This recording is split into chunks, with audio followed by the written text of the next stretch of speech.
Moving Day.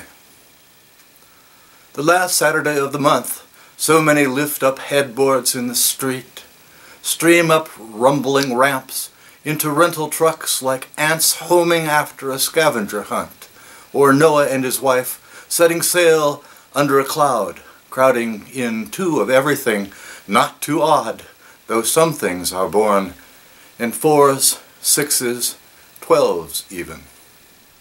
Wrapped and boxed, the chip plates of desire, the dull tarnished stainless steel of old cutlery, the burdensome books and vapid videos, CDs that have played out the background music of their lives, and all the odd knickknacks that they will never dispose of. Not this time, anyway.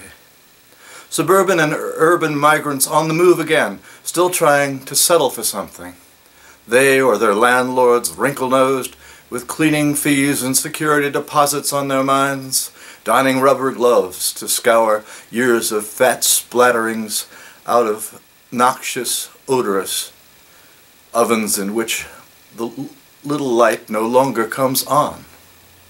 Hands that hastily spackle walls pitted with nail cutters that once uplifted treasured photos, awards, stolen traffic signs, flashy neon beer logos, grim crucifixes, diplomas, certificates, framed mottos, but probably no Giottos.